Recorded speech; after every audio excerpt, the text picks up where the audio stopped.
ন্যায় আইনের পক্ষে নয়, খাকি উর্দির ক্ষমতা দেখিয়ে বাঁকা পথে অর্থ রোজগারের ধান্দায় মেতে উঠেছেন মেলাঘর থানার বড়বাবু। মোটা অঙ্কের টাকার নিকট আজকাল খাকি উর্দির মান মর্যাদাকে পর্যন্ত ভুলণ্ঠিত করে তুলছে সেই গুণধর অফিসার।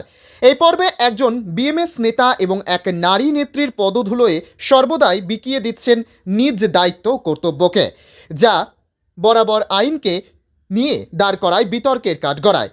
কথা বলে শুধুমাত্র মোটা অঙ্কের টাকা, অর্থ হলে গুরুতর অভিযোগে অভিযুক্তকে রাতারাতি থানা থেকে ছাড়া দেওয়া ও অর্থ না দেওয়ায় অন্যজনকে কুখ্যাত আসামি বানিয়ে দেবার মতো গুরুতর অভিযোগ উঠে আসছে মেলাঘর থানার বড়বাবু তথা ইন্সপেক্টর দেবাশিস সাহার বিরুদ্ধে।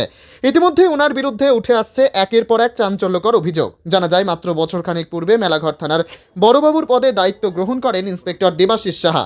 কিন্তু দায়িত্ব গ্রহণের পর একের পর এক বিতর্কে জড়িয়ে যাচ্ছেন ওসি সাহেব।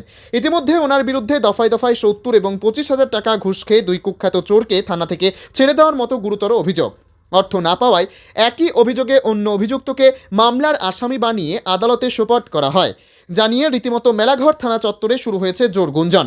উল্লেখ করা যায়, গত সোমবার মেলাঘর এলাকা থেকে 3 কুখ্যাত বাইক চোরকে গ্রেপ্তার করে মেলাঘর থানার পুলিশ।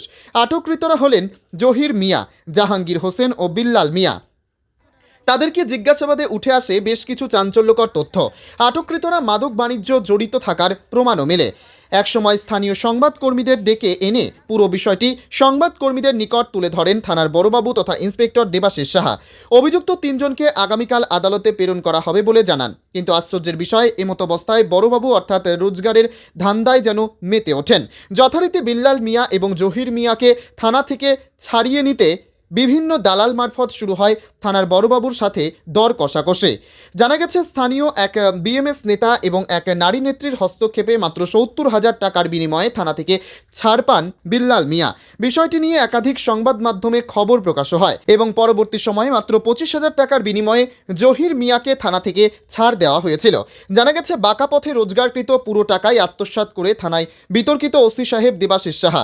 এদিকে জাহাঙ্গীর হোসেন এর পক্ষ হতে কোনো ব্যক্তি থানায় এমনকি বড়বাবুর সাথে যোগাযোগ না করায় তাকে বানানো হয় বলির পাঠা। তাকে কুখ্যাত চোরের আসামি বানিয়ে আদালতে সোপর্দ করা হয়। এছাড়াও জানা গেছে, স্থানীয় বিএমএস নেতা এবং এক নারী নেত্রীর হস্তক্ষেপে এই পর্বে অনেক অপরাধী থানা থেকে ছাড়া পাওয়ার সংবাদ পাওয়া যায়। ওনাদের দালালিতে পকেট ভারী করছে থানার বড়বাবু তথা ইন্সপেক্টর দেবাশিস সাহা এবং দালাল চক্র। ইতিমধ্যে বিতর্কিত ওসি দেবাশিস সাহা এবং সেই দালাল চক্রের বিরুদ্ধে উঠে আসছে আরও বেশ কিছু চাঞ্চল্যকর তথ্য, যা আগামী সংখ্যায় ধারাবাহিক প্রকাশিত হবে।